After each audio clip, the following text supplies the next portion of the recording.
Selamat siang, Bapak dan Ibu, serta teman-teman yang luar biasa. Selamat datang di webinar spesial kita hari ini. Bersama saya Sonia Putri Amalia, saya akan memandu acara webinar ini dengan tema menghadapi bullying di media sosial. Semoga semuanya dalam keadaan sehat dan penuh semangat. Kami sangat antusias menyambut teman-teman semua di sini karena kita akan membahas topik yang sangat penting dan mendesak di era digital saat ini. Terima kasih kepada teman-teman yang telah meluangkan waktu untuk hadir di acara ini. Apresiasi kami juga sampaikan kepada narasumber hebat kita, yaitu ada Ibu Adinda Arifia SIKOM MIKOM, sebagai dosen dari Universitas Siber Asia. Ada Bapak Chandra Agung Prayitna SPD sebagai guru bimbingan konseling SMK Negeri 1 Cilengsi. Dan yang terakhir ada narasumber kita, yaitu Bapak Adi, Kepala Bidang Perlindungan Anak, Dinas Pemberdayaan Perempuan Perlindungan Anak dan Keluarga Berencana atau DP3 AKB Kota Balikpapan. Serta tak lupa para sponsor yang telah mendukung terselenggaranya acara ini. Selama acara ini berlangsung, kami harap teman-teman dapat menjaga suasana tetap kondusif dan menonaktifkan mikrofon dengan menggunakan kolom komentar untuk bertanya. Caranya dengan menuliskan pertanyaan tersebut untuk ditujukan kepada narasumber siapa ya. Sesi tanya jawab akan diadakan setelah pemaparan dari narasumber dan kami akan memilih 3 pertanyaan terbaik yang berkesempatan mendapatkan voucher senilai Rp150.000. Jangan lupa untuk teman-teman semua menulis atau mengisi link absensi untuk mendapatkan e-sertifikat yang akan kami bagikan di akhir acara. Kami juga telah menyiapkan hadiah menarik nih dari sponsor utama kita, yaitu Hai Official Shop, untuk penjawab tercepat dalam sesi kuis nanti. Nah, selanjutnya, mengapa sih kita perlu menghadapi bullying di media sosial? Berdasarkan data dari United Nations International Children Educational Fund atau UNICEF, menyatakan sebanyak 45% remaja di Indonesia usia 14 sampai 24 tahun pernah mengalami cyberbullying atau perundungan daring.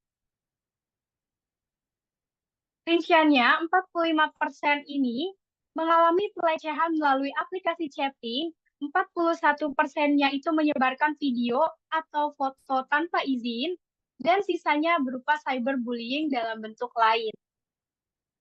Nah, sebagai bagian dari masyarakat digital, kita perlu waspada terhadap dampak negatif bullying di media sosial.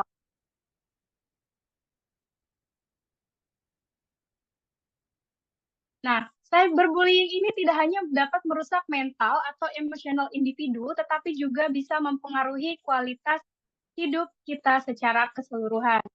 Itulah mengapa webinar ini sangat relevan dan kami sangat senang teman-teman semua dapat bergabung untuk mendiskusikan cara-cara efektif dalam menghadapi tantangan ini.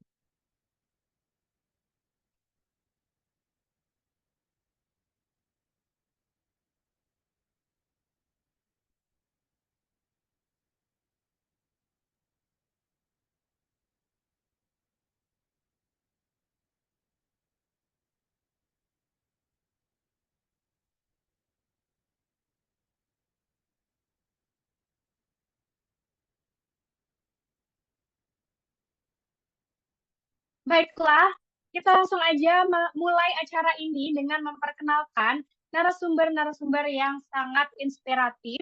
Yang pertama, kita mulai dengan Ibu Adinda Arifia, SIKOM MIKOM. Beliau merupakan dosen di Universitas Siber Asia yang memiliki pengalaman luas dalam bidang literasi digital dan komunikasi. Ibu Adinda akan membahas aspek-aspek teoritis dalam menghadapi cyberbullying. Mari kita sambut dulu Ibu Adinda. Halo, Assalamualaikum. Selamat siang, Mbak Sonia, Bapak Ibu sekalian, Bapak narasumber, ada Pak Umar ya, kemudian ada eh, Bapak Chandra satu lagi, kemudian teman-teman dari Unsia. Terima kasih sudah mengundang saya di sini. Baik Waalaikumsalam. Ibu, Terima kasih sama-sama, bagaimana Ibu. kabarnya? Alhamdulillah, terima kasih. Bagaimana Ibu kabarnya? Iya, Alhamdulillah Mbak, sehat, terima kasih. Ibu, baik dari perspektif akademis ini, mengapa literasi digital sangat penting dalam menghadapi cyberbullying? Serta bagaimana kewaspadaan terhadap cyberbullying tersebut? Mohon pemaparannya Ibu, kami persilahkan. Oke, baik. Jadi ini saya langsung mulai memaparkan aja ya, Mbak Sonia ya. Iya Ibu. Baik, saya izin share screen ya.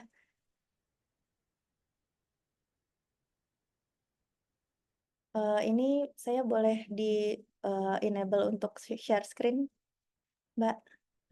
Sudah Ibu Adinda.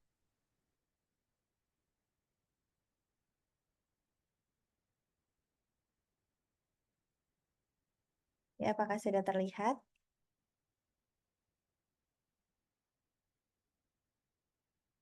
Sudah ya. Sudah Baik, Ibu.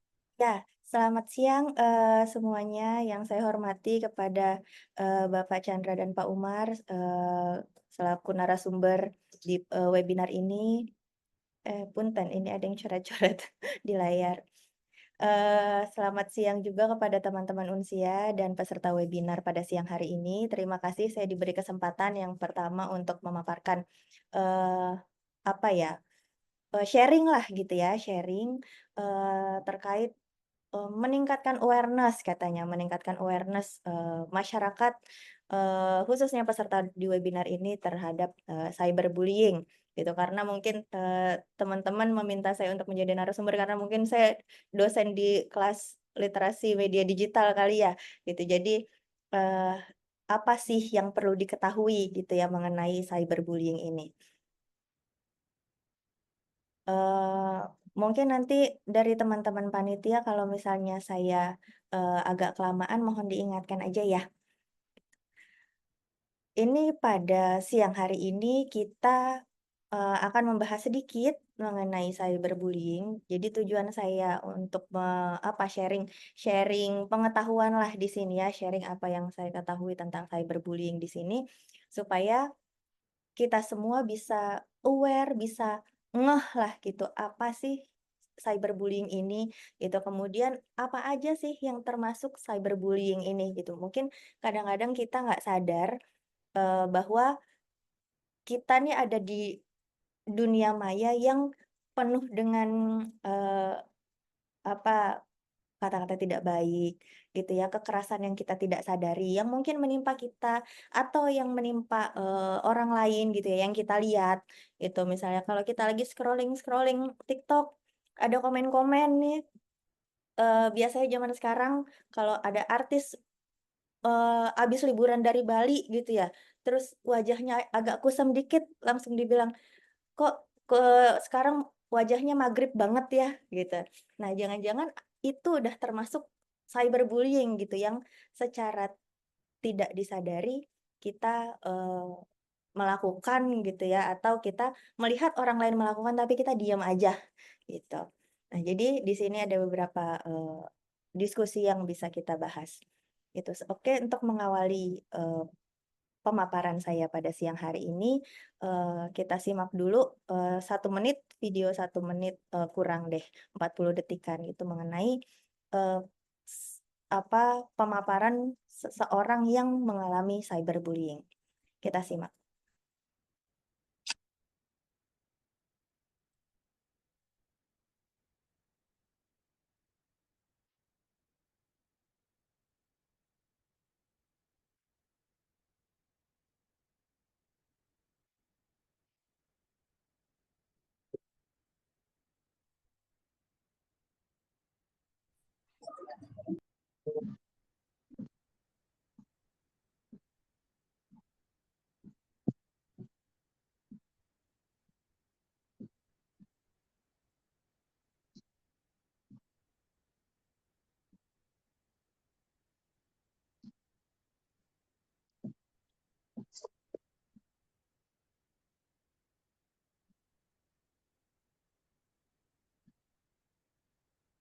Oke, jadi teman-teman di video barusan diceritain ada seorang anak perempuan gitu ya yang namanya Megan yang dia suka jadi bahan atau objek bullying di sekolahnya. Kemudian dia ketemu di dunia maya sama namanya Evans. Evans ini baik gitu ya ke dia ya. Jadi dia di dunia nyata menerima perlakuan yang tidak enak, menerima perlakuan yang tidak baik dari teman-temannya dan dia di dunia maya ini menemukan seseorang yang dia bisa ajak bicara, dia bisa ajak ngobrol, dia bisa bercerita gitu ya, ada yang mau mengerti dia. Nah, tapi suatu hari Evans ini bilang, "Aku nggak tahu deh, mau temenan lagi sama kamu apa enggak," gitu. Tiba-tiba Evans ngomong begitu, karena ternyata Evans ini mendengar entah dari mana kabar bahwa Megan ini dibully karena perilakunya yang kurang baik di sekolah, gitu. Nah, si Evans ini bilang, "Saya nggak tahu mau temenan lagi sama kamu apa enggak, soalnya saya dengar kabar tentang kamu tidak baik gitu, ternyata kamu anak yang nggak baik ya," gitu. Nah, seketika Megan ini langsung jadi down karena Evans ini satu-satunya temen walaupun di dunia maya gitu ya, belum pernah ketemu di dunia nyata, tapi dia menjadi tempat bergantungnya Megan nih. Nah, ketika Evans ngomong kayak gitu, ngomong yang menyakiti hati, nah itu langsung Megan-nya depresi dan kemudian dia, bunuh diri.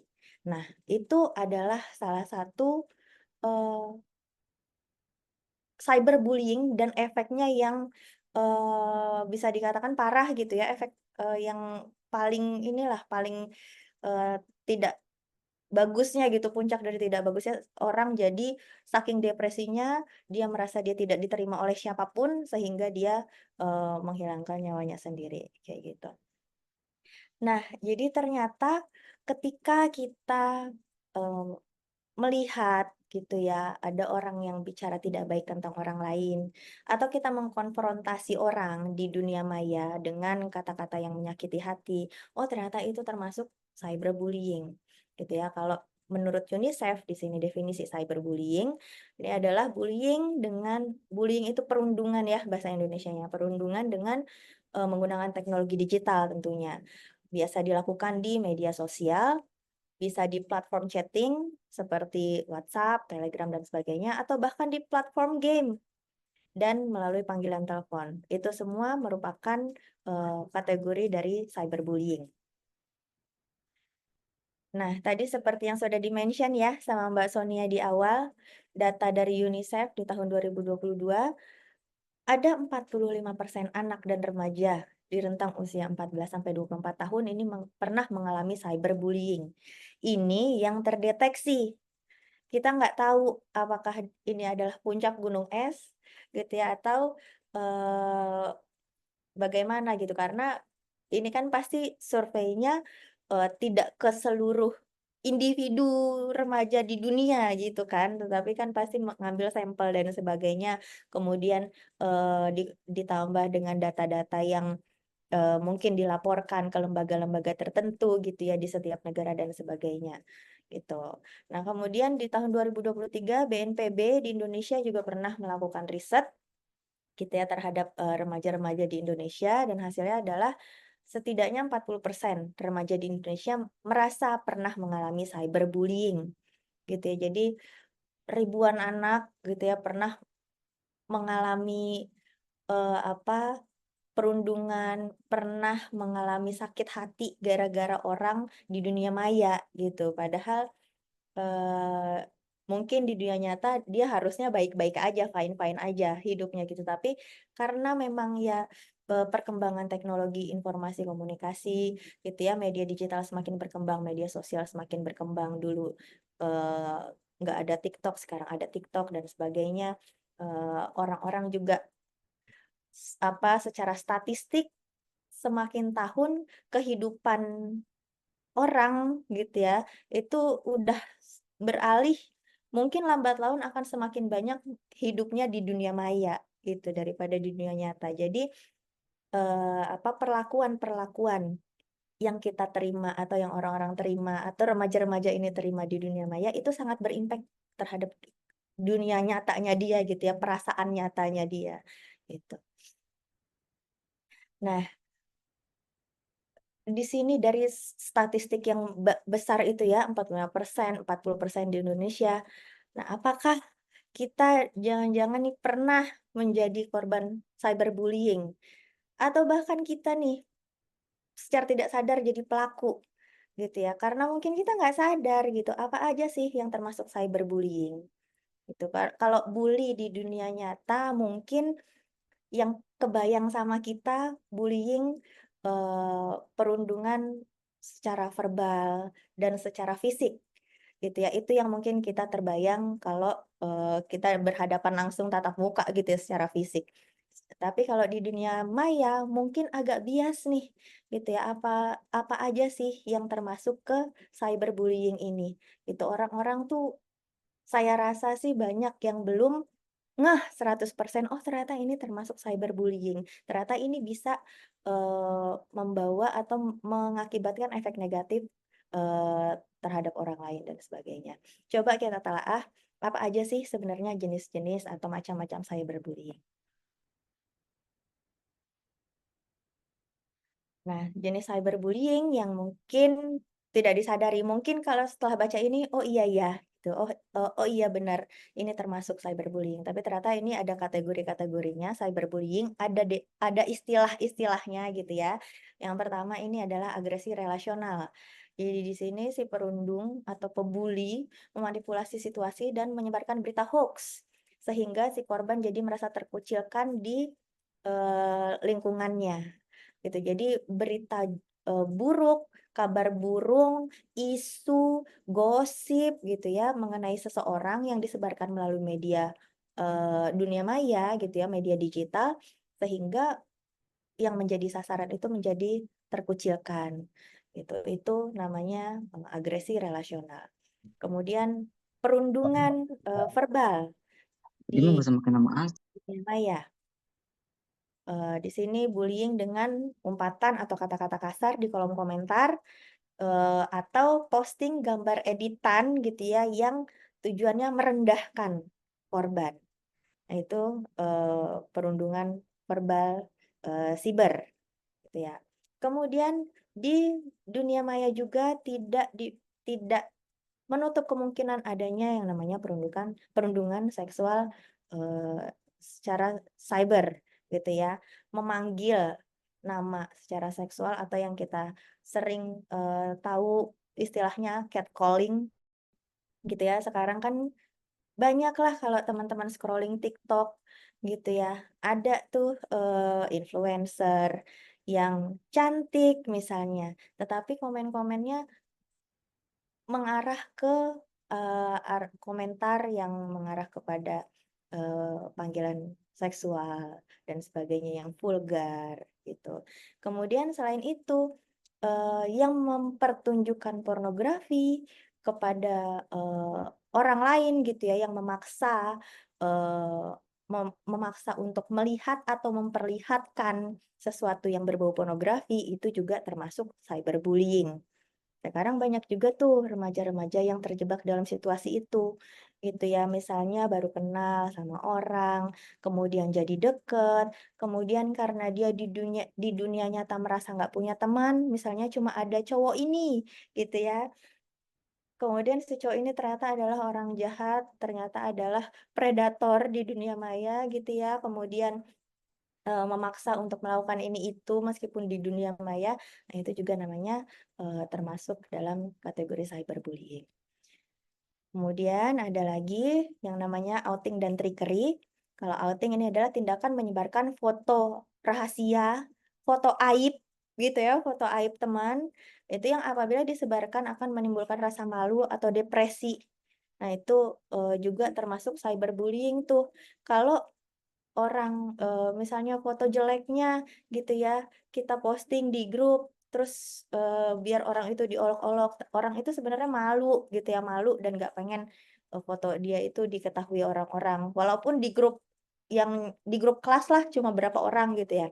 Nah, itu termasuk cyberbullying juga.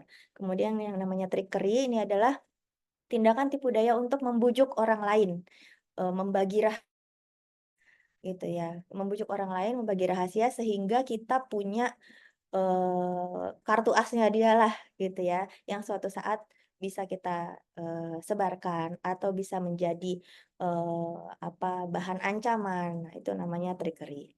Kemudian ada lagi yang namanya flaming. Flaming ini adalah tindakan provokasi, mengejek, menghina, hingga menyinggung perasaan korban.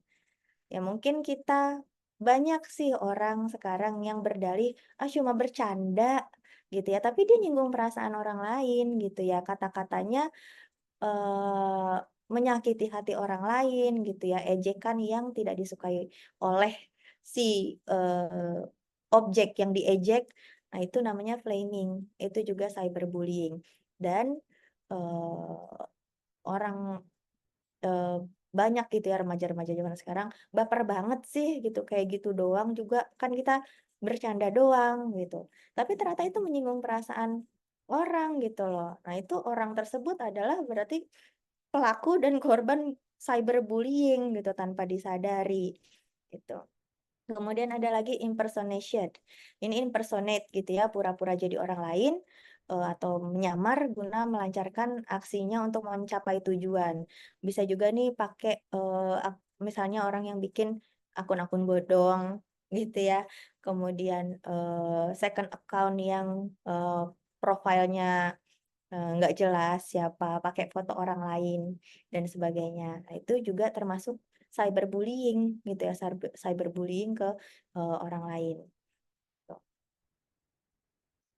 Kemudian ada lagi cyberstalking nih, teman-teman yang, eee, suka stalking gitu ya, memata-matai, apalagi sampai ganggu orang lain dan mencemarkan nama baik orang lain, ini termasuk cyberbullying, ini juga kejahatan. Gitu ya. Kita ya mungkin kalau kita hanya sekadar mau mengetahui informasi tentang seseorang tanpa mengganggu gitu ya, tanpa mengganggu, tanpa, eee, memaksa gitu ya, atau, mencemarkan nama baik orang lain, itu nggak apa-apa mungkin ya, apalagi kalau informasinya ada dia buka gitu, dia buka untuk umum, untuk publik gitu. Tapi kalau misalnya perbuatan memata-matainya ini udah dilakukan secara intens, bisa mengganggu gitu ya, kemudian bisa, eee, apa, me menyebabkan hal negatif untuk orang yang kita stalking gitu, itu merupakan cyberbullying juga.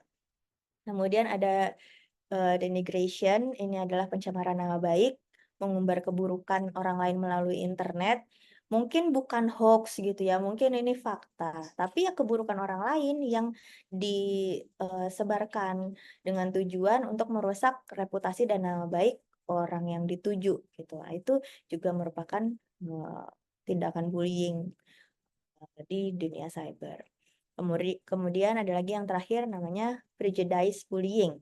Ini adalah bentuk bullying berdasarkan prasangka perilaku terhadap suatu ras atau agama tertentu gitu ya, atau misalnya terhadap gender tertentu, terhadap,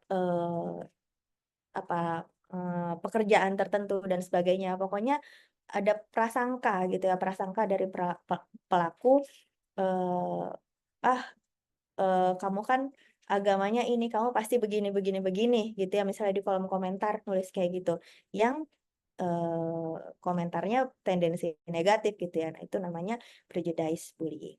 Nah, itu semua adalah jenis-jenis cyberbullying yang mungkin kalau dibahas kayak gini, baru kepikir, "Oh iya ini namanya, cyberstalking ya? Oh ini namanya flaming ya?" Gitu. Mungkin kita sebenarnya selama ini tahu juga, tapi kalau nggak dijabarkan satu-satu gini kita mungkin nggak sadar gitu ya. Ternyata, oh ada loh istilahnya, ada loh, definisinya dan sebagainya. Nah, di sini, kalau kita kaji berbagai literatur, dampak cyberbullying tidak kalah menyeramkannya daripada bullying di dunia nyata, gitu ya. Yaitu balik lagi karena kita sekarang hidup mungkin 50-50 bisa dibilang gitu ya, setengah hidup kita di dunia nyata, setengah hidup kita di dunia maya gitu. Ya kita juga ya teman-teman mahasiswa Unsia, kita kuliah aja 100% di dunia maya gitu. Nggak kecuali teman-teman yang, mampir ke kampus, kita ada diskusi, kita ada acara onsite gitu ya, tapi hampir 100% kita berkuliah di dunia maya gitu. Jadi, dan ternyata aktivitas yang kita lakukan di dunia maya ini efeknya sama besarnya terhadap dengan apa yang terjadi di dunia nyata gitu. Jadi di sini kalau mau dikategorikan dampak cyberbullying, pertama orang yang menjadi korban itu bisa kehilangan kendali emosi. Dia bisa jadi nggak stabil, dia bisa malu, dia bisa kehilangan rasa percaya diri dan sebagainya. Kemudian dia bisa kehilangan jati diri, dia bisa kehilangan mimpi, dia bisa, kehilangan keinginan, untuk melakukan apa yang menjadi minatnya, menjadi hobinya, dia kehilangan passion, atau dia kepribadiannya yang kayaknya berubah gitu. Mungkin, dari yang ceria jadi tidak ceria, kemudian dari yang sering, yang cerewet tiba-tiba jadi pendiam gitu dan sebagainya. Kemudian dampak cyberbullying juga sama seperti cerita Megan tadi, ketika sudah mencapai titik terberatnya, bisa depresi, bisa cemas, bisa stres, bisa, merasa kosong, merasa, tidak berdaya, dan kemudian kehilangan semangat untuk hidup gitu, sehingga yang mungkin melakukan tindakan-tindakan yang membahayakan dirinya. Gitu. Jadi ini saya ambil dari literatur literatur yang ada gitu ya, saya, ringkas dan ternyata memang dampak cyberbullying ini tidak kalah, eee, tidak kalah, seremnya gitu ya, dengan bullying yang ada di dunia nyata. Walaupun nggak secara fisik, bullying secara fisik kalau di dunia nyata ya jadi bonyok gitu kan misalnya, dipukulin misalnya atau apa segala macam. Tapi ini lebih ke, emosi gitu yang, masalah psikis dari seseorang yang tertuju gitu dan itu juga serem banget gitu efek-efeknya. Nah, kalau kita nih merasa jadi korban cyberbullying atau kita ngelihat ada orang yang menjadi korban cyberbullying, harus apa sih mereka nih? Ya setidaknya yang pertama harus berani bicara sama orang yang bisa dipercaya, gitu ya. Kita ceritain perundungan yang dialami kepada orang yang, kita bisa percaya. At least misal kalau orang itu, eee, tidak terlalu membantu misalnya, tidak bisa membantu, tapi kita jadi lebih plong gitu. Karena kan seperti yang tadi saya katakan cyberbullying ini kan menyerangnya psikis ya. Setidaknya dengan berbicara kepada orang lain kita bisa berbagi beban gitu, berbagi masalah dan itu kalau di, teori-teori psikologi gitu ya, teori psikologi komunikasi, berbagi cerita itu juga, membantu mengurangi beban hati, gitu. Dan kita ya harus bersedia dan berani bicara pada orang lain. Kemudian jangan lupa dokumentasikan bukti. Selalu simpan bukti perundungan apabila kelak diperlukan. Kemudian jika perundungan tidak bisa ditanggulangi sendiri, jangan ragu untuk melibatkan pihak berwenang. Bisa misalnya remaja, dirundung sama teman-teman sekolahnya. Misalnya ada grup WA tanpa satu orang nih. Kemudian, kalau di grup kelas misalnya dia sering diejek sama teman-temannya, di grup kelas yang nggak ada guru dan sebagainya. Dan dia udah ngerasa capek gitu ya, capek digituin terus, ya jangan ragu untuk lapor ke guru, ke, eee, pihak, yang berwenang, guru BK misalnya, kemudian, kepala sekolah dan sebagainya. Atau kalau misalnya ini terjadi di luar lingkungan sekolah, ya jika diperlukan bisa melibatkan, eee, a polisi, misalnya lapor polisi kalau memang tindakannya sudah, berat gitu ya. Kemudian jangan malu juga untuk meminta bantuan dari profesional. Kalau, dirasa sudah tidak bisa membendungnya lagi dengan hanya berbicara kepada orang yang dipercaya udah tidak cukup lagi, kita kebingungan mau apa, minta bantuan dari profesional. Minta saran boleh gitu ya, atau minta pendampingan untuk melakukan apa sih yang harus saya lakukan, gitu. Nah dan kita semua, apa yang bisa kita lakukan untuk mencegah cyberbullying, untuk mencegah kita menjadi korban, dan untuk, menghindarkan kita juga secara tidak sadar menjadi pelaku. cyberbullying gitu ya.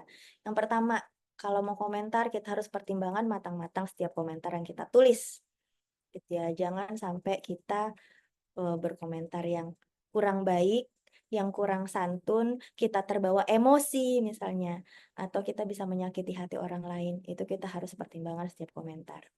Kemudian yang kedua, batasi komentar yang tidak penting. Ya, kalau kita memposting sesuatu secara publik gitu ya, ya mungkin kita bisa membatasi kolom komentar hanya untuk teman-teman yang kita approve aja. Membangun kekuatan mental bagi seluruh orang yang merasa terbully di sosial media, atau bagaimana untuk memberikan penguatan bagi orang agar nanti saat menjadi korban atau nanti orang tersebut tidak juga menjadi pelaku, maksudnya gitu ya. Tapi secara garis besar bullying itu ada pertama kontak fisik langsung. Itu jelas kontak fisik langsung seperti memukul, menendang, mencubit, itu termasuk dalam bully fisik secara langsung. Berarti bully yang masuknya bully verbal ya. Bully yang langsung termasuk bully verbal, seperti mengancam, mempermalukan, atau merendahkan. Dan juga ada bully non-verbal, tindakan melihat. Kita melihat sinis ke kawan kita ya, teman-teman semua. Kita melihat sinis ke teman kita atau ke individu, kita melihat dengan mata sinis atau sambil mengerutkan wajah. Jika orang tersebut merasa tindakan itu membuat dirinya tidak nyaman, itu pun termasuk tindakan bullying non-verbal. Tadi memukul bisa termasuk ya, tindakan bully secara langsung. Dan yang tidak langsung pun ada tindakan bully yang tidak langsung. Seperti tatapan sinis, mengerutkan wajah kepada orang lain. Jika orang lain itu tidak terima, itu termasuk bullying non-verbal. Masih dalam tahap bullying. Nah, selanjutnya ada perilaku bullying non-verbal. Apa kira-kira? Pertama, mendiamkan orang lain tanpa sebab atau memanipulasi persahabatan dengan mendoktrin teman-teman di kelas mungkin ya. Dengan mendoktrin teman-teman sekelompok untuk mendiamkan satu orang sehingga orang ini merasa tidak nyaman. Itu pun termasuk dalam tindakan bullying non-verbal. Dan masuk pada intinya yaitu cyberbullying. Tindakan menyakiti orang lain atau menindas orang lain. Namun dengan apa sarananya? Yaitu sosial media. Baik, mungkin menggunakan di era sekarang ini ya, mungkin adanya Instagram, Twitter, Facebook mungkin ya, atau di TikTok. Nah, itu tindakan yang penindasan atau tindakan penekanan yang menggunakan sarana sosial media itu termasuk bully atau cyberbullying, termasuk bully secara sosial media. Dan setelah teredukasi hal-hal tersebut ya Kak, untuk semua juga, pastinya jika anak atau peserta didik atau mahasiswa tahu bahwa bully ini ada beberapa jenisnya, dan juga kita tahu apa saja sih yang masuk ke dalam tindakan bullying, maka kita harus bisa mengantisipasi jangan sampai kita menjadi korban ya, dan atau kita menjadi pelaku. Nah, bagaimana sih cara mencegah kita nih supaya kita nggak jadi korban?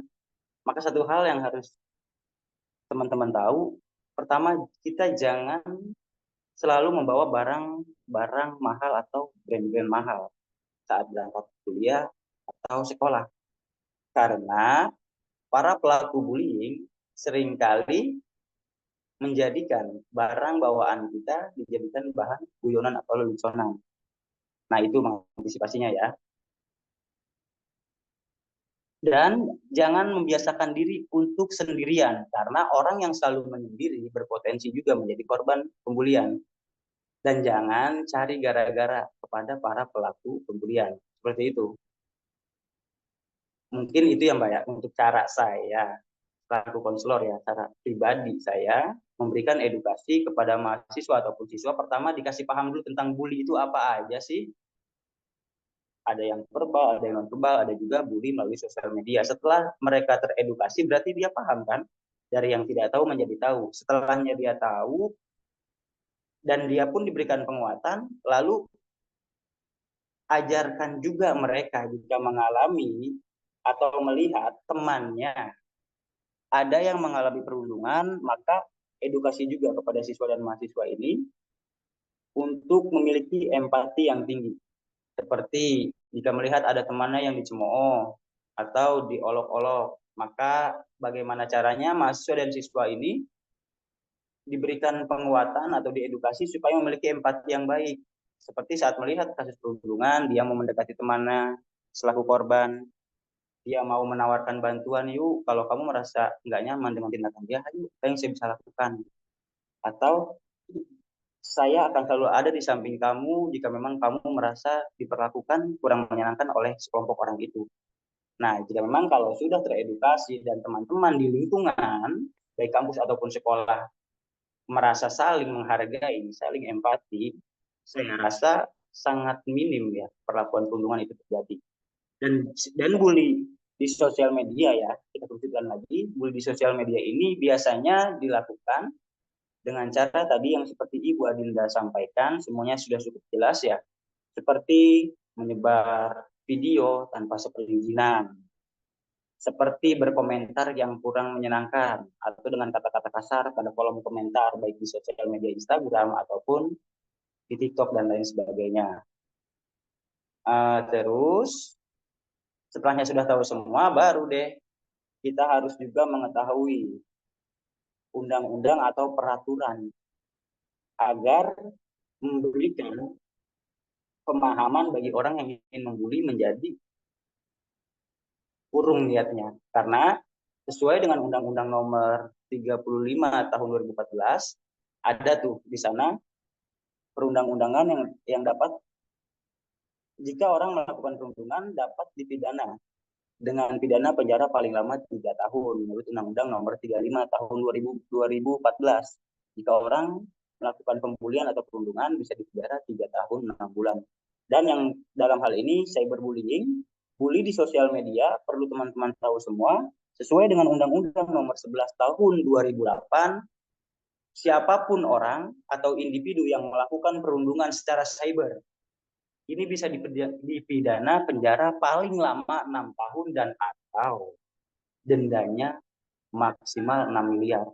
Justru sangat besar punishment-nya jika memang kita melakukan cyberbullying. Nah, seperti itu, Kak. Oke. Ada lagi? Halo, Kak Sonia. Halo Kak, halo Pak. Iya. Oke. Jadi tadi sudah disampaikan ya mengenai cara-cara kita untuk mengatasi terjadinya cyberbullying di sekitar kita ya Pak ya. Dengan cara mengedukasi tentang bullying buat remaja khususnya ya barangkali di lingkungan sekolah. Kemudian edukasi juga untuk orang-orang lain ya atau remaja lain yang mungkin menemukan perilaku bullying pada korban gitu ya agar bisa berempati terhadap korban tersebut. Selain itu juga edukasi tentang peraturan atau undang-undang yang membahas tentang bullying ya, agar mencegah pelaku melakukan tindakan bullying apalagi di sosial media gitu ya Pak ya. Iya, betul, Kak. Ya, setelah mendengarkan pembahasan dari Pak Chandra Agung Prayitna, terima kasih ya Pak ya atas informasinya. Iya, Kak. Kita lanjut ke sisi pemerintahan nih teman-teman semua. Narasumber kita yang ketiga ini hadir oleh Bapak Umar Adi selaku Kepala Bidang Perlindungan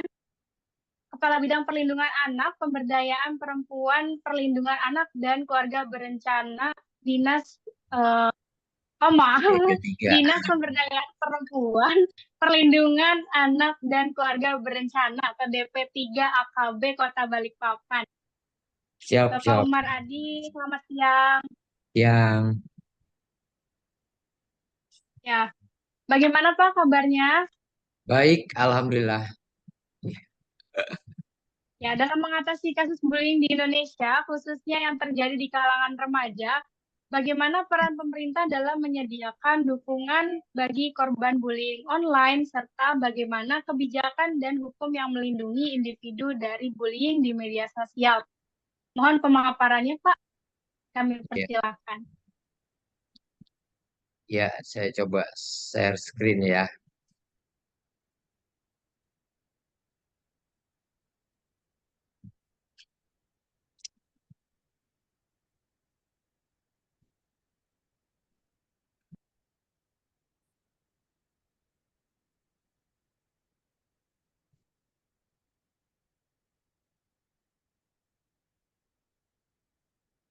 Kayaknya ada kendala sih.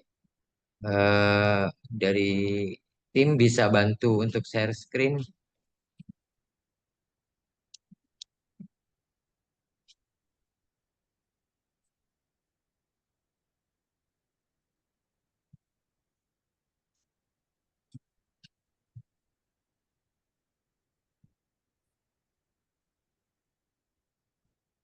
Oh ya, baik.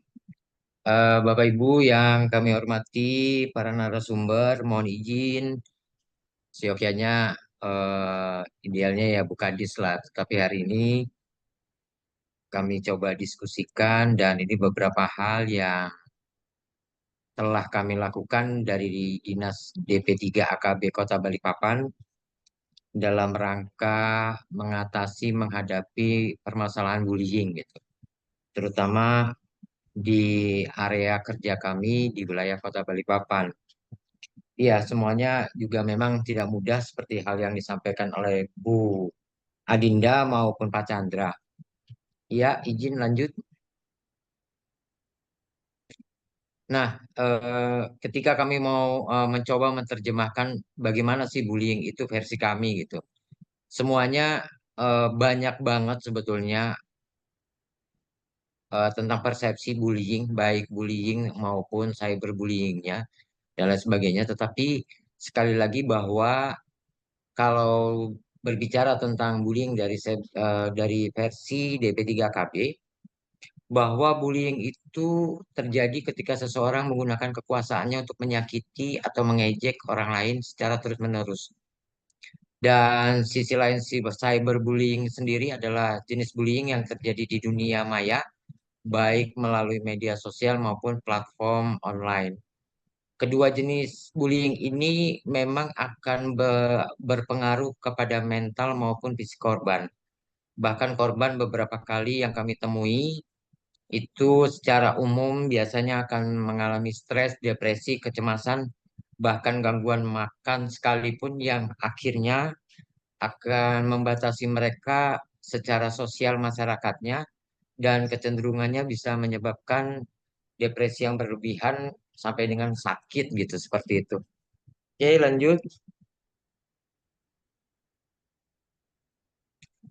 Nah, jenis-jenis bullying yang sering terjadi di Balikpapan ataupun secara umum di kami gitu ya, bahwa verbal bullying gitu, menggunakan kata-kata untuk menyakiti atau mengejek korban. Ini yang kadang sadar tidak sadar bisa terjadi baik di dunia nyata, offline maupun online. Dan bicara kata-kata ini pun yang kadang kita tidak sadari adalah memberikan label gitu. Misalnya saja di saat tadi sudah disampaikan oleh narasumber sebelumnya bahwa kebetulan fotonya lagi nggak bagus nih kan gitu ya. Fotonya lagi nggak bagus. Lalu yang ada di dalam pikiran kita, kita berpikir untuk menggunakan kata-kata gitu. Nah, kata-kata yang berpotensi menyakiti itu kadang kita tidak sadari tapi kita lakukan. Sehingga hal ini orang lain yang tersakiti atau merasa terejek berposisi sebagai korban. Lalu ada lagi fisik bullying, itu yang menggunakan kekerasan fisik untuk menyakiti korban.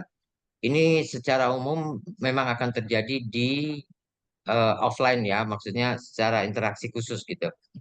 Tetapi ini pun yang kadang sadar tidak sadar ketika permasalahan kekerasan offline ini lalu dijadikan bahan online gitu.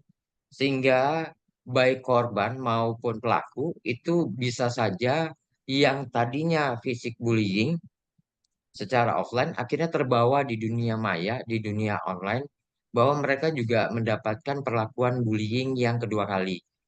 Nah, di posisi yang seperti ini seringkali Bapak Ibu mohon izin ini adalah kebijakan. Kalau dari kami itu juga menyarankan baik untuk kebijakan keseluruhan atau para mitra gitu. Sadar tidak sadar, kita sering masih menemukan apa ya, kalau saya bilang itu menemukan persepsi yang berbeda gitu. Contoh, ini jelas pelaku gitu. Kenapa sih pelakunya itu harus ditutupin wajahnya, diburemin gitu, atau bahkan disensor gitu ya? Ada hal yang perlu menjadi sebuah renungan, pertimbangan. Kalau pelaku maupun korban itu adalah anak-anak atau berusia di bawah 18 tahun, bahkan mungkin saja di area usia di lebih dari 18 tahun ini bisa menjadi masalah baru gitu. Contoh sederhana ketika seorang anak mendapatkan bullying dari teman sekolahnya atau teman sebayanya. Kalaupun kita berpikir bahwa korban itu seyogyanya yang disensor dan pelaku akan dipublish, dipublikasikan bahwa ini adalah pelaku gitu.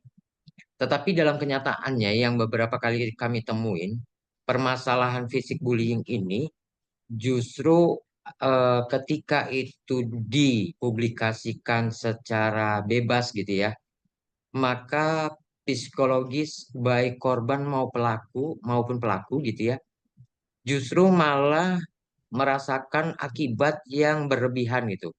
Contoh, bukankah kita pernah bersepakat rata-rata bahwa anak-anak itu harusnya memiliki masa depan yang lebih baik gitu. Sehingga kalaupun sudah dipublish gitu ya di dunia online, maka mereka merasa bahwa seperti tetap dibullying baik korban. Korban tuh maksudnya begini, teman-teman sebayanya seringkali masih kami temukan korban yang secara langsung mendapatkan bullying ketika menjadi konsumsi media itu keseharian mereka tuh sering diceletukin gitu. Wah ternyata kamu cengeng ya. Buktinya di mana? Buktinya di media. Kami ngelihat kemarin ada pemberitaan bahwa kamu sedang dipukulin itu. Pun sama sebaliknya. Ketika pelaku itu dia sebagai pelaku gitu ya, seringkali kita berpikirnya bahwa ini harus dipublish gitu. Karena tindakannya udah berlebihan dan lain sebagainya. Tetapi pernahkah kita bayangkan bahwa seorang anak itu memiliki masa depan gitu? Kita berharap kesalahan mereka hari ini bukan menjadi suatu kesalahan yang mereka berkelanjutan hingga dewasa atau bahkan tua kelak gitu. Sehingga kami pun tetap berupaya dari pemerintah Kota Balikpapan, DP3KB dalam hal ini, untuk menghimbau biasanya apapun itu statusnya, baik pelaku maupun korban, khusus untuk anak-anak di bawah 18 tahun, kami berharap itu tetap disensor gitu. Dengan harapan mereka masih punya waktu untuk berubah dan memperbaiki masa depannya. Dan kalaupun kita lihat bahwa selama ini sadar tidak sadar dari permasalahan fisik yang offline tadi, anak-anak itu juga, ya kita gini, kadang teman-teman kita atau anak-anak kita atau anak-anak teman kita membuat kekonyolan di dunia nyata gitu ya. Kemudian kita videoin, kita masukkan. Hari ini kita berpikir untuk lucu-lucuan gitu. Tetapi ternyata di dunia maya itu belum tentu dengan persepsi yang sama. Sehingga sadar tidak sadar, ketika kita upload pun, itu akan menjadi banyak persepsi yang mungkin saja terjadi bullying di ranah online. Lalu ada social bullying yang menyakiti korban dengan mengisolasi atau mengabaikan mereka. Umumnya yang terjadi adalah ini circle gitu. Mereka membentuk komunitas, ada kelompok-kelompok tertentu, lalu saling mengabaikan atau mengabaikan individu tertentu gitu. Yang tentunya ini korban merasa tidak dianggap, lalu merasa diacuhkan, diabaikan, sehingga psikologis mereka atau psikologis korban itu biasanya merasa nggak nyaman. Lalu seperti yang kita bahas saat ini adalah cyberbullying gitu. Menyakiti korban melalui media sosial atau platform online. Nah, keseluruhan jenis bullying yang kami coba sampaikan di kesempatan hari ini, kita tuh sekali lagi mohon izin Bapak Ibu, kembali kami coba juga menyampaikan bahwa sebab akibat cyberbullying itu bukan hanya sebuah kejadian di dalam dunia online, tetapi di dunia nyata yang selama ini terjadi lalu di blow up di media sosial, itu sadar tidak sadar itu akan memunculkan permasalahan baru gitu. Ketika itu menjadi sebuah labeling, lalu ketika itu menjadi sebuah ejekan, maka akan berkembang lagi di dunia maya itu. Tetapi bukan kami juga mengatakan bahwa blow up permasalahan kasus di dunia media sosial itu salah, tidak. Yang kami maksud adalah ketika permasalahan itu seyogyanya sudah selesai, maka butuh kebijakan para pihak untuk menyudahi, memviralkan atau sejenisnya di dalam dunia maya seperti itu. Oke, izin lanjut.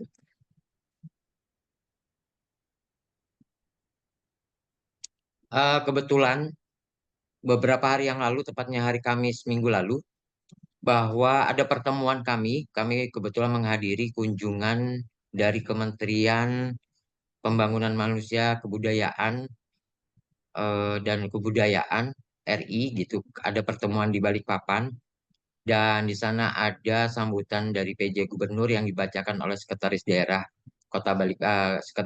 Provinsi Kalimantan Timur. Yang disampaikan adalah bahwa hasil rekap data Kementerian Komunikasi dan Informatika Kemenkominfo menunjukkan bahwa dari tahun 2016 sampai dengan 2024 terdapat 9.228 kasus konten pornografi anak di ruang digital dengan 463 kasus diantaranya ditemukan pada tahun 2023. Nah, kalau melihat data, seolah-olah terjadi peningkatan. Lalu apakah memang benar bahwa ini murni terjadi peningkatan atau sekarang sudah muncul keberanian para pihak yang merasa dibullying lalu melaporkan? Sama seperti yang narasumber sampaikan sebelumnya bahwa masalah bullying ini seolah-olah seperti gunung es. Bahkan kami juga menyampaikannya itu seperti sebuah gunung Merapi gitu ya, yang dilihat cantik gitu, padahal di dalamnya banyak lava, magma yang sewaktu-waktu bisa meledak. Artinya bahwa eh, saat ini memang seyogyanya kita sudah harus melakukan edukasi para pihak gitu. Kebijakan-kebijakan itu tentunya juga bukan hanya kebijakan pemerintah, tetapi kebijaksanaan para stakeholder, para mitra untuk menyimak hal-hal apa saja yang sekiranya perlu menjadi bahan pembahasan di dunia maya atas sebuah informasi yang terkait dengan bullying. Bahkan kalau kita memperhatikan data dari Simponi PPA dalam kurun waktu 2 tahun terakhir, bahwa kasus kekerasan terhadap anak di Provinsi Kalimantan Timur juga terbilang tinggi, yakni 622 kasus pada tahun 2023 dan 292 kasus hingga Juni 2024. Jadi bahwa ini menunjukkan tentang sebuah kerentanan yang cukup tinggi menjadi korban maupun pelaku kekerasan seksual di dalam ranah jaringan gitu. Nah, permasalahan tentang bullying bahkan itu bukan hanya sebuah konten video, foto yang sekiranya memberikan label atas kelucuan, keluguan, bahkan seolah-olah menilai itu sebuah kebodohan gitu. Tetapi juga kadang terjadi seperti yang kami ketahui di dunia maya gitu ya. Mulai terjadi tren bahwa foto-foto tertentu yang diedit gitu, yang diedit dan digunakan dengan apa ya, tampilan ya, mohon maaf Bapak Ibu semua, kontennya menjadi sebuah konten pornografi gitu. Bahkan pemicu-pemicu yang kemarin sempat menjadi pembahasan dalam pertemuan ini adalah masih seringnya muncul iklan-iklan yang vulgar gitu. Sekali lagi ya, seperti iklan misalnya pembesar alat kelamin dan lain sebagainya, itu yang seketika muncul yang seolah-olah menjadi sebuah hal yang kami pikir ini bisa mempengaruhi bagi anak-anak di bawah umur ketika melihat itu gitu. Izin lanjut.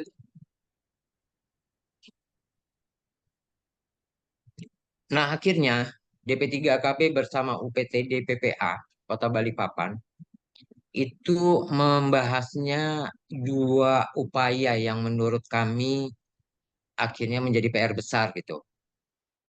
Selama ini kita berbicaranya adalah preventif gitu ya, pencegahan.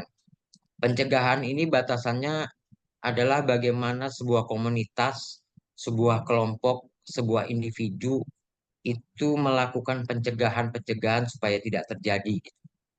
Tetapi sekali lagi bahwa preventif ini harus didukung dengan para pihak, dengan sanksi, dengan pemberlakuan, dengan rambu dan lain sebagainya yang cukup banyak gitu. Tetapi Kota Balikpapan sekarang ini coba mengupayakan namanya istilahnya preventif gitu. Preventif itu adalah menggugah hati nurani setiap individu untuk membatasi dirinya tidak melakukan bullying. Kenapa sampai seperti itu?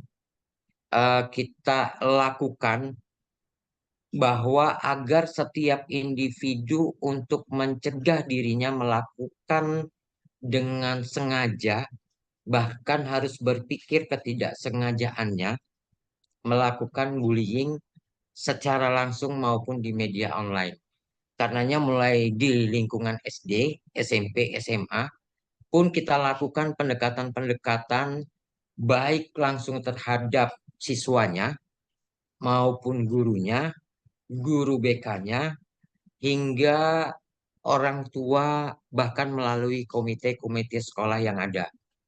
Sisi lain pun DP3KB Balikpapan melakukan edukasi sosialisasi kepada masyarakat itu untuk menggugah setiap individu untuk bijak dalam menyikapi konten-konten bullying yang ada di media sosial. Terkadang gini, izin saya mungkin agak panjang gitu ya. Contoh sederhana ketika kita melihat tetangga kita lagi berantem nih. Ya Bapak Ibu, tetangga kita lagi berantem, piring pecah dan lain sebagainya gitu. Seolah-olah kita melihat satu sisi ini adalah sebuah kasus gitu yang menjadi pembenaran untuk dipublikasikan dan berpikir menjadi seorang pahlawan untuk mencari keadilan terhadap KDRT terhadap wanita gitu yang mungkin saat itu kita melihat sedang diamuk oleh suaminya.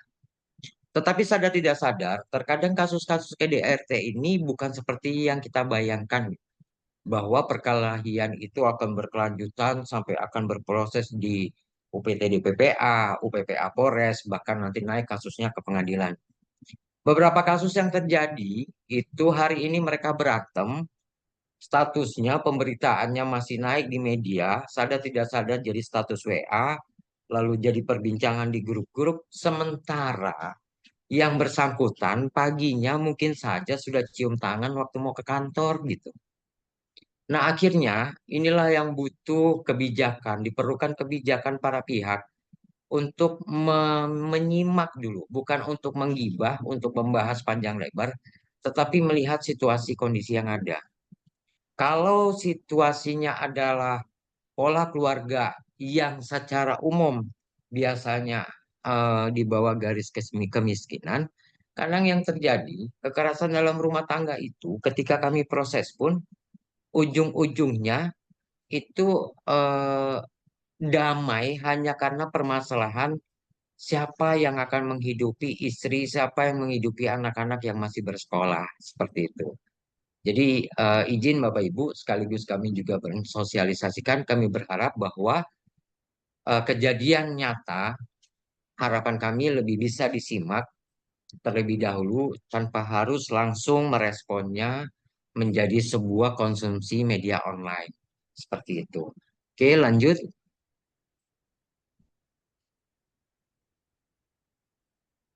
Nah, upaya-upaya. Inilah bagian dari upaya-upaya yang kami selama ini coba lakukan dan kami juga masih berupaya menganalisa, memunculkan upaya-upaya lainnya yang sekiranya bisa mengurangi dampak bullying itu. Bahkan mengupayakan agar bukan hanya setiap orang tidak melakukan, tetapi orang penuh kesadaran untuk berpikir pada saat melakukan gitu atau pada saat tidak sadar ternyata itu melakukan kasus bullying. Nah, edukasi dan kesadaran inilah yang kami bahasakan mengedukasi tentang bahaya bullying dan cara mencegahnya. Sebetulnya ini penguatan adalah individunya gitu. Contoh yang sederhana yang kami lagi kembangkan adalah cipta kondisi. Cipta kondisi itu adalah menciptakan kondisi individu untuk sadar bahwa jangan turut masuk hanya untuk meramaikan situasi yang seyogyanya bisa selesai tanpa harus mengkomentari gitu. Atau tadi tidak ikut-ikutan gitu. Nah, sehingga edukasi dan kesadaran itulah yang kami coba lakukan. Bagaimana sih tentang bahaya bullying yang kadang tidak sadar. Biasanya anak-anak itu ikut-ikutan nih karena circle-nya. Bahkan orang dewasa sekalipun biasanya karena dia merasa sohiban, lalu ada yang misalnya mengganggu temannya, tanpa sebab akibat yang jelas bisa saja ikut turut campur untuk masuk ke ranah itu gitu. Nah, ada pelaporan. Selama ini kan juga rata-rata orang bingung nih melaporkan kemana dia gitu. Mengadu kemana dia ketika dia merasa dibully gitu. Oke, saat ini DP3KB juga melakukan kerjasama yang baik dengan UPPA Polres maupun Kejaksaan, pengadilan yang di sana sebetulnya ada Kejaksaan Anak, ada Bapas, lalu kami juga selama ini sudah bekerja sama dengan LPKA Tenggarong. LPKA itu adalah Lembaga Pembinaan Khusus Anak, bahasa yang sederhananya adalah penjara anak. Sehingga harapan kami, baik korban maupun pelaku, dalam kondisi apapun itu, kami tetap berupaya bahwa sebagai anak mereka harus sama-sama punya kesempatan untuk mengubah masa depan, untuk meraih masa depan mereka yang lebih baik. Lalu ada pengawasan. Nah, pengawasan orang yang terdekat ini kami bahasakan bukan hanya orang tua adalah ayah dan ibu. Orang terdekat itu siapa sih sebenarnya? Iya, siapapun yang terdekat oleh anak atau korban, itulah yang kami harapkan menjadi peran untuk mendampingi mereka gitu. Seperti itu. Dan terkait pelatihan maupun dukungan sosial, itu juga menjadi bagian bagaimana korban nanti akan mendapatkan fasilitas di pemerintah Kota Balikpapan. Oke, lanjut.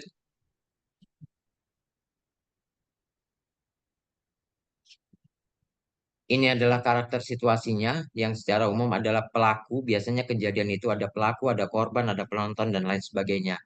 Kenapa kami coba petakan seperti itu? Karena penonton biasanya ikut-ikutan, gitu ya, berada di lokasi tetapi tidak berbuat apapun, lalu lainnya hanya biasanya mengomentari. Dan ini seringkali karakter situasi ini terjadi di media online. Oke, lanjut.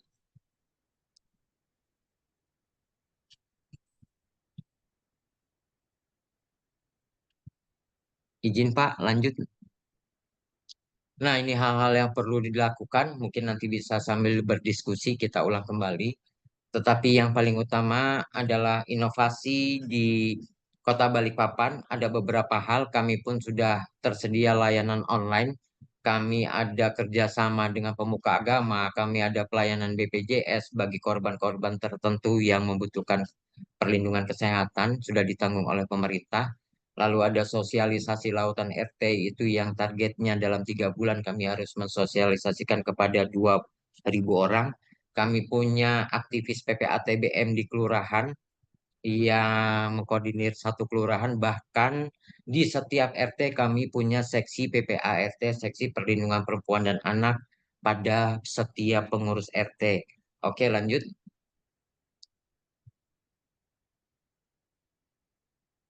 Ini adalah wadah konseling di DP3KB. Kami ada pusat pembelajaran keluarga, di sana ada psikolog gratis dan selama jam kerja bisa digunakan oleh warga untuk konseling siapapun dia, baik permasalahan anak maupun hingga dewasa. Lalu di bidang perlindungan anak itu ada tombol pengawas anak yang bisa di-download melalui Play Store.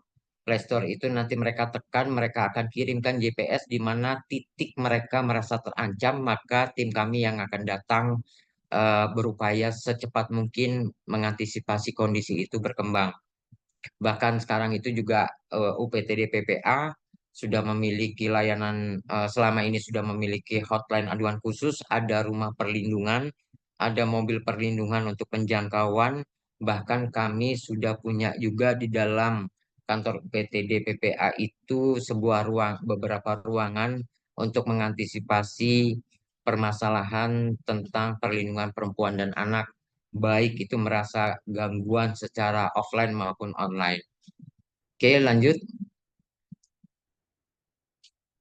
Nah, ini adalah jadwal-jadwal kegiatan dan pelayanannya di UPTD PPA maupun DP3KB. Oke, lanjut. Nah, ini yang kami harapkan bahwa dalam ranah media sosial maka sangat diperlukan kebijakan stakeholder dalam menyikapi berbagai permasalahan yang dianggap perlu ataupun viral, begitu pula respon dari follower maupun netizen. Kadang-kadang permasalahannya berkembang malah komentar dari netizen dengan berbagai persepsinya. Oke, lanjut. Baik, Bapak Ibu, mungkin itu yang bisa kami sampaikan sebagai pengantar untuk diskusi. Saya kembalikan kepada Mbak Sonia. Terima kasih para narasumber yang bergabung sebelumnya. Baik, terima kasih Pak Umar Adi atas penjelasannya mengenai kebijakan dan dukungan pemerintah untuk mengatasi dan juga mencegah perilaku bullying di media sosial. Nah, teman-teman semua, sekarang kita masuk ke sesi tanya-jawab. Saya lihat di kolom komentar sudah banyak pertanyaan yang diajukan kepada para narasumber kita ya. Kita pilih pertanyaan yang terbaik. Ada dari Kak Johan. Pertanyaannya adalah, bagaimana cara menanggapi kasus bullying di era digital yang saat ini lebih didominasi oleh anak di bawah umur? Kemudian, dengan adanya aturan yang membatasi ruang gerak guru dalam mendidik anak, terutama perilaku cyberbullying di lingkungan sekolah, langkah apa yang perlu ditempuh? Untuk pertanyaan ini, saya mohon untuk Bapak Chandra untuk menjawab pertanyaan dari Kak Johan.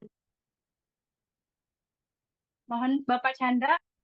Halo, halo. Pertanyaannya bagaimana?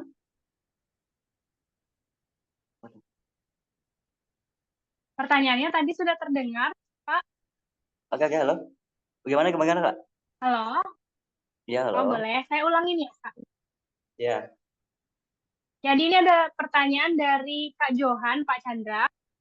Pertanyaannya itu bagaimana cara menanggapi kasus bullying di era digital yang saat ini lebih didominasi oleh anak di bawah umur. Pertanyaannya ada dua.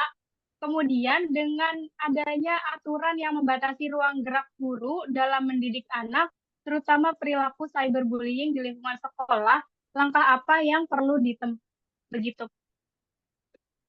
Oke. Terima kasih sebelumnya.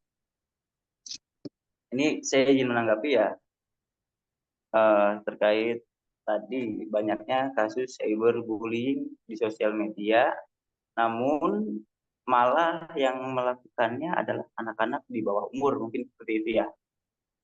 Maka upaya yang harus dilakukan jika kita sadar sebagai orang dewasa. Bahkan tadi di kolom chat pun saya sebelum dinotis oleh tadi ada audiens, saya sudah sedikit menjelaskan.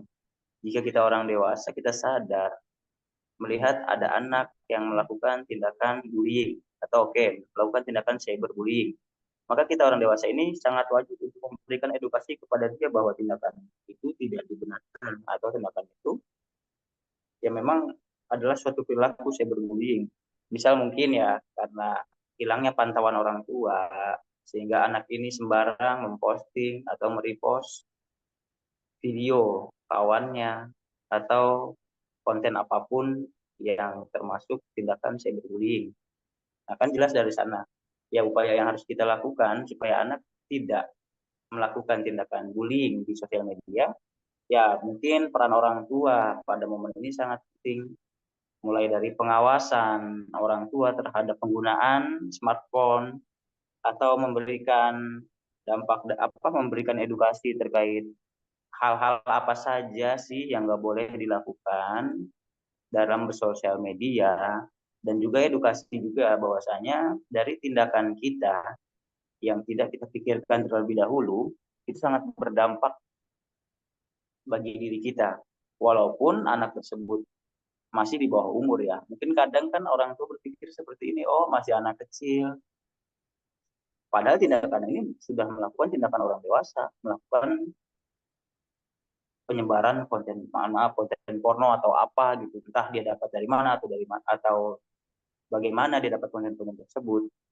Ya, maka tugas kita sebagai orang tua atau orang dewasa yang mengetahui adanya anak di bawah umur yang melakukan hal tersebut, ya berikan dia pemahaman bagaimana cara penggunaan sosial media dengan baik, apa saja yang tidak boleh dilakukan dalam melakukan penggunaan sosial media. Beritahu juga ada loh undang-undangnya tentang zina.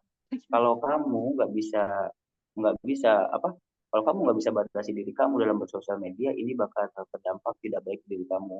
Terus untuk tanggapan yang kedua, bagaimana guru gitu ya menanggapi gimana? Bagaimana guru menyikapi siswa, padahal guru ini sangat dibatasi. Bagaimana? Ya, begitu Pak. Karena dengan Oke. adanya aturan yang membatasi ruang gerak guru dalam mendidik anak, terutama pelaku cyberbullying di sekolah, langkah apa yang ditempuh oleh guru untuk mengatasi cyberbullying tersebut gitu Pak? Maksudnya. Oke. Karena adanya aturan yang membatasi guru untuk mendidik ya. Ini aturan secara global mungkin ya, ada undang-undang perlindungan anak. Jika ada banyak tuh sampai viral kan, kasus guru mengingatkan siswanya dengan cara menjewer atau memukul, padahal tujuannya sangat baik, hanya karena adanya undang-undang perlindungan anak, si guru yang mulia itu tujuannya mengingatkan siswanya akhirnya dipenjara. Mungkin kurang lebih arahnya ke sana nih. Pertanyaan dari yang ini sangat bagus pertanyaannya. Dan kalau kita kerucutkan, bagaimana kita sebagai guru menyikapi hal tersebut? Ya mungkin harus sih di awal saya selalu sampaikan, apapun konsekuensi yang akan kita berikan kepada peserta didik kita, semua baiknya kita sosialisasikan agar jika ada suatunya kejadian atau temuan, semua dari mereka murid-murid kita sudah memahami konsekuensi. Misal, contohnya, saya guru, saya mengajar di suatu kelas, saya tidak mau anak kelas saya ini pada saat saya menyampaikan materi, dia berbicara atau main handphone atau bahkan sibuk sendiri. Maka pada saat kontrak belajar awal, pada waktu 10 menit ini saya mengajar di kelas ini, tidak ada yang boleh berbicara, tidak ada yang boleh beraktivitas lain selain saya, karena tujuannya untuk saya bisa memberikan ilmu dengan baik kepada kalian. Atau mungkin dengan edukasi, kalau sampai saya kalau sampai kalian tidak mendengarkan saya, kalau sampai kalian tidak kondusif dalam kelas saya, hati-hati loh, kadang saya orangnya ya mohon maaf sebelumnya suka kurang bisa mengontrol diri, khawatirnya nanti ada yang kecubit sama bapak, namun malah jadi nggak terima. Tapi intinya saya sudah menjelaskan ya bahwa bapak itu tidak mau saat sedang mengajar kondisi ruangannya tidak kondusif. Walaupun nanti saat perjalanan terjadi ada anak yang berisik, lalu anak tersebut entah kecubit sama kita, dia pasti terima karena di depan sudah ada kontak atau konsekuensi. Kurang lebih seperti itu. Dan terus bagaimana kita bisa mengantisipasi tadi cyberbullying di sekolah? Ya kembali lagi, tetap lagi harus selalu memberikan edukasi entah pada ruang-ruang pada mading-mading sekolah atau pada banner-banner yang besar tuh dipajang di sekolah tentang stop perundungan, tentang anti bullying, tentang cara melawan bullying, dan juga mungkin bisa setiap wali kelas di setiap kelasnya selalu tidak pernah bosan untuk memberikan wawasan terkait tindakan-tindakan yang memang tidak layak untuk dilakukan, khususnya tentang cyberbullying tadi itu, untuk bisa siswa-siswa kita menggunakan handphone atau menggunakan sosial media agar bisa bijaksana. Dan beritahu juga saat kita tidak bijaksana menggunakan sosial media, maka akan ada hukuman atau punishment bagi diri kita. Kurang lebih seperti itu, Kak.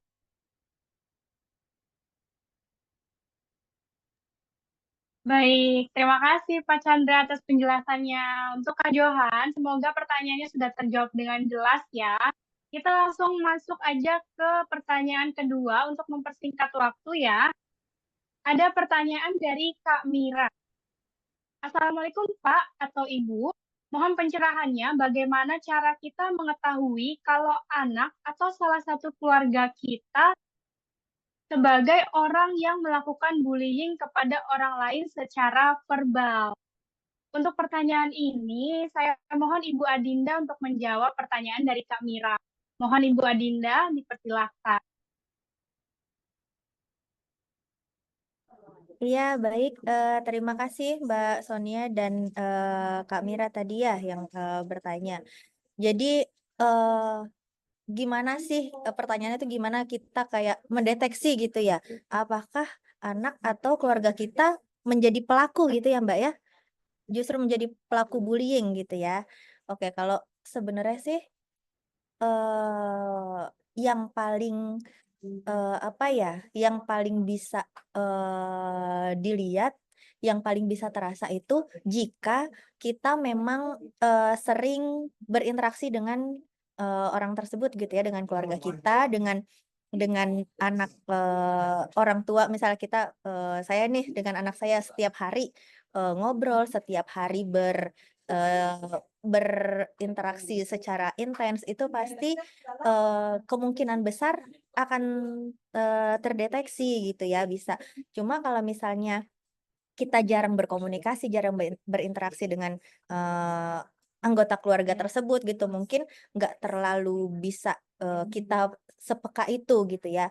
Karena yang bisa terlihat itu mungkin adalah seperti perubahan perilaku dari anak ini gitu ya. Apakah dia tiba-tiba menunjukkan perilaku yang agresif gitu ya. Biasanya anak-anak yang agresif, menunjukkan dominansi gitu. Nah, itu bisa berpotensi gitu ya, berpotensi untuk melakukan tindakan-tindakan yang menurut dia itu menunjukkan dominansinya gitu terhadap orang lain gitu. Tapi mungkin kalau kita kalau tanpa pengawasan ya mungkin itu kan terimplementasinya apa ya, terwujudnya itu dengan kurang baik gitu.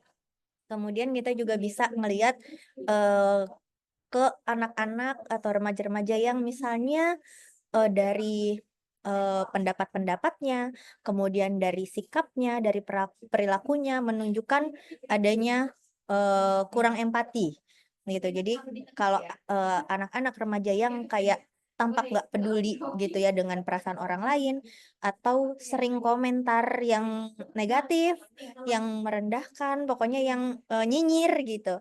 Nah, itu kita mesti awasin tuh gitu, apakah dia suka kayak gitu ke teman-temannya gitu ya, berkomentar negatif. Itu kan juga merupakan satu tindakan bullying secara verbal gitu kan. Nah, kemudian mungkin yang lain-lainnya misalnya yang yang bisa jadi tanda-tanda juga, misalnya anak jadi nggak disiplin, kemudian misalnya kalau di rumah dia sering bantah gitu misalnya ya, sering bantah orang tua, menunjukkan sikap tidak hormat kepada orang tua, ke guru juga misalnya mungkin kayak gitu. Apalagi kalau misalnya di sekolah sudah mendapatkan laporan anak ini kurang disiplin dan sebagainya gitu. Nah, jadi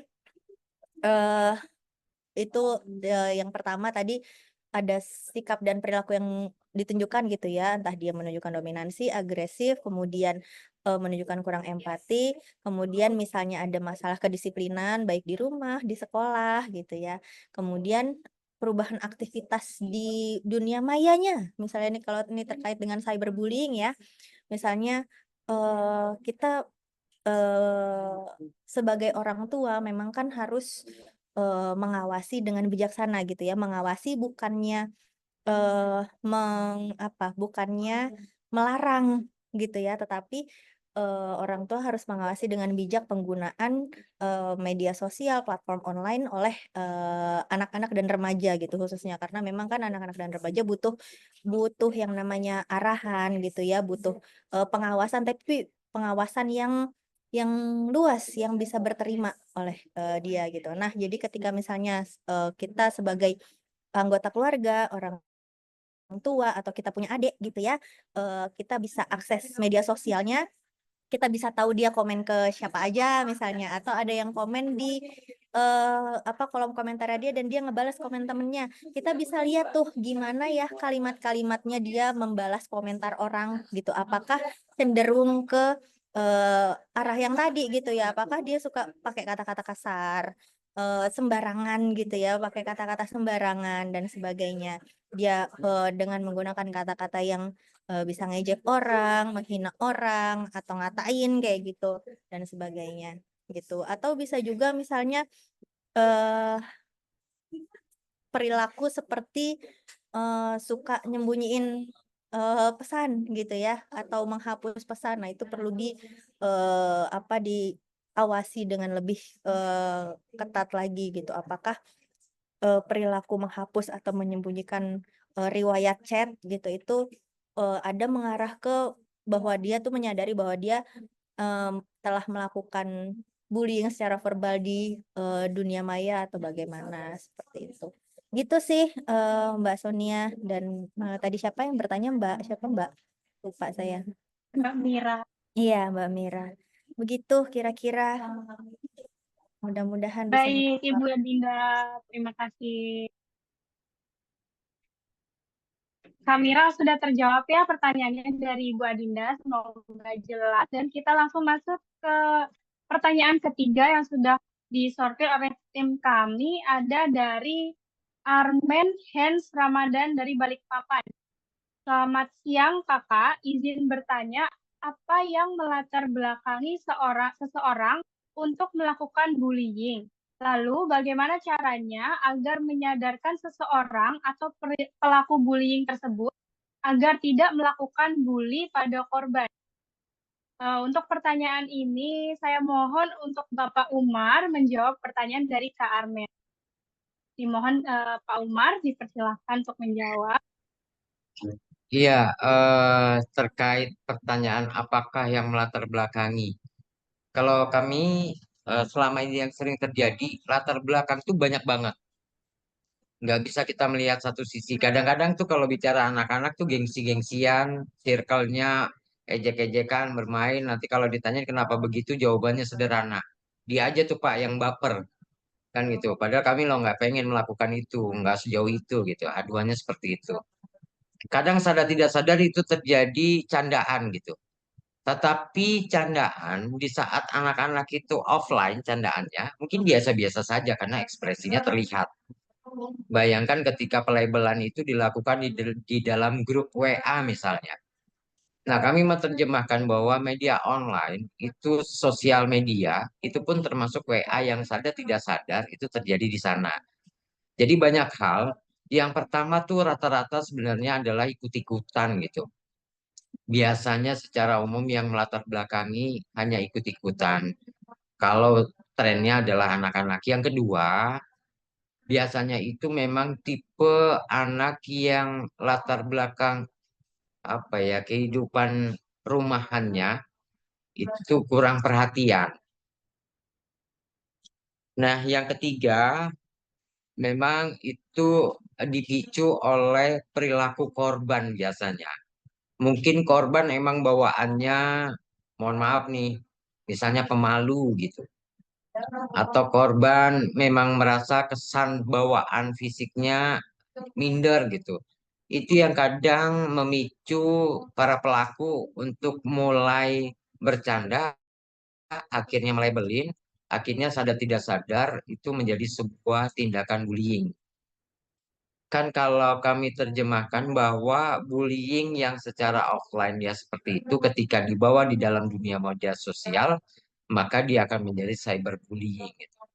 Padahal secara umum bullying yang terjadi itu bukan hanya di media sosial yang seperti kita lihat di IG dan lain sebagainya, ada keseharian yang kita lupa menjadikan status seseorang gitu ya di WA kita gitu, WA pribadi kita yang itu tentunya menjadi konsumsi online.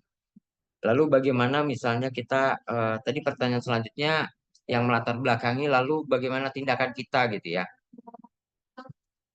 Nah, kalau kita menemukan kasus-kasus yang seperti itu, karenanya di pemerintah kota di DP3 AKB yang kami selamatkan juga bukan hanya permasalahan dia di dalam media online.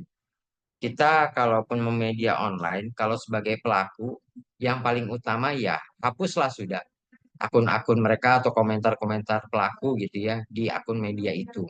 Tetapi sisi lain, pelaku ini secara tidak langsung yang kami temukan di dunia nyata, itu mereka secara pribadi sebenarnya punya ketakutan lebih gitu.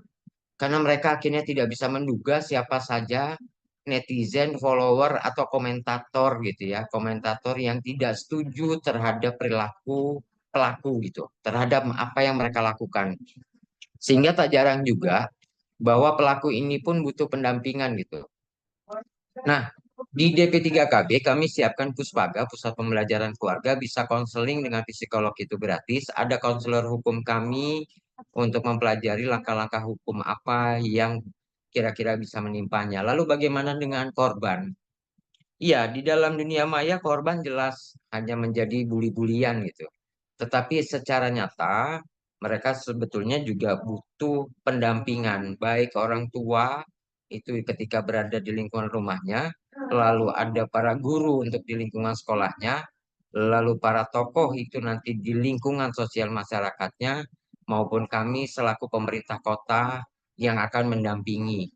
Kenapa? Karena korban pun selain ingin mengkasuskan atau siap mengkasuskan berbagai permasalahan itu pun, seringkali masih kami temukan punya kekhawatiran lebih, ketakutan lebih di saat pelaku mendapatkan ganjaran hukum. Sehingga pendampingan kami pun itu nanti sampai dengan proses hukum itu berjalan. Lalu bagaimana paskanya? Ya, DP3KB itu juga sudah menyiapkan di Balikpapan bagaimana paskanya ketika pelaku yang sudah masuk penjara itu atau mendapatkan hukuman setimpal harus kembali ke masyarakat.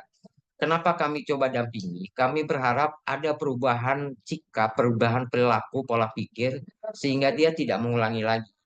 Lalu bagaimana pendampingan kami pasca kejadian itu terhadap korban? Adalah pendampingan sampai dengan yang bersangkutan bisa mendekati normal atau harapan kami bisa normal kembali dalam masa setelah terjadinya kasus itu. Sehingga DP3 kami melakukan tindakan itu baik bagi pelaku dengan harapan tidak mengulangi lagi dan bagi korban supaya bisa kembali hidup yang normal karena mereka biasanya selaku korban punya trauma yang cukup dalam seperti itu.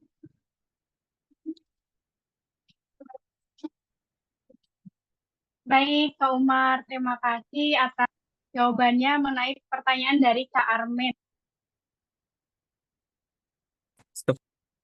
Karena semua pertanyaan sudah terjawab ya dari 3 penanya terpilih yang dipilih oleh tim kami.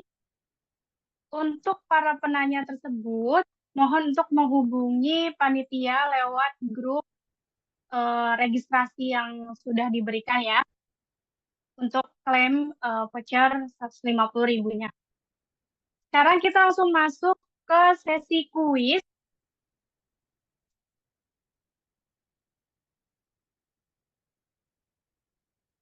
Bagi peserta yang tercepat menjawab di kolom komentar, akan mendapatkan hadiah dari sponsor utama kita, yaitu High Official Shop. Maka simak baik-baik pertanyaannya. Pertanyaannya adalah, apa nama instansi atau kampus tempat Ibu Adinda mengajar sebagai dosen? Buat teman-teman semua, langsung ketik ya jawabannya di kolom komentar. Siapa yang tercepat nanti akan dihubungi oleh pihak panitia.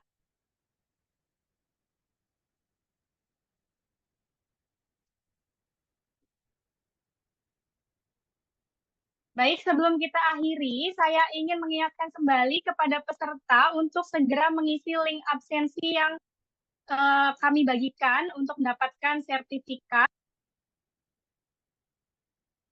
Apakah linknya sudah terlihat di kolom komentar?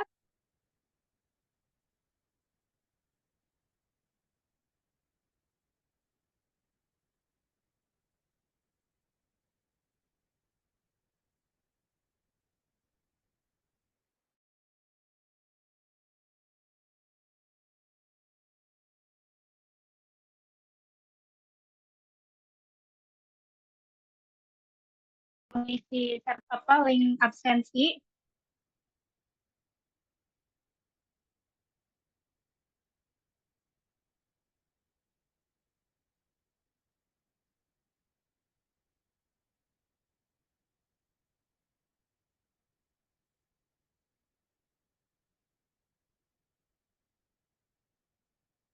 Sambil menunggu link dikirim ke kolom komentar, mari kita masuk ke sesi foto bersama terlebih dahulu. Untuk para peserta, dimohon untuk menghidupkan kameranya dan menonaktifkan mikrofonnya. Kita foto bersama ya.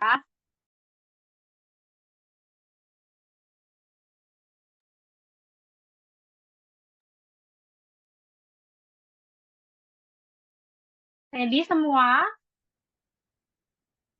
1, 2, 3. Satu kali lagi. Kali ini fotonya boleh bergaya bebas. 1, 2, 3.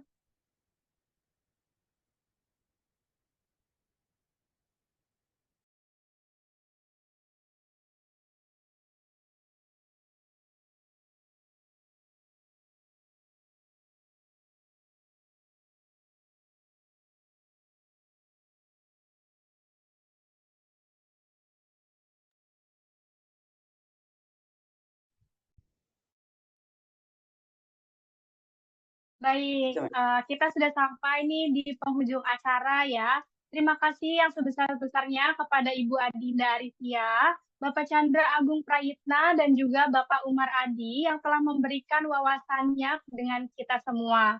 Terima kasih juga kepada para sponsor Fans Floris, Preloved by Rudin Hidayat, Keripik Banana Made by Me, Kai Official Shop, Warung Telur Asin Brebes Barokah, Three Edge Production, dan Gria Domba yang telah mendukung acara ini.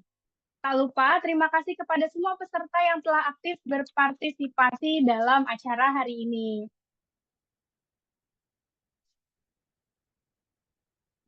Sampai di sini pertemuan kita hari ini. Semoga acara ini memberikan manfaat dan inspirasi bagi kita semua untuk terus berkontribusi dalam menciptakan lingkungan media sosial yang lebih positif dan aman. Sampai jumpa di acara selanjutnya. Tetap semangat dan selamat melanjutkan aktivitas. Selamat siang dan salam sehat untuk semua. Salam, terima kasih. Terima kasih. Terima kasih. Arif ya.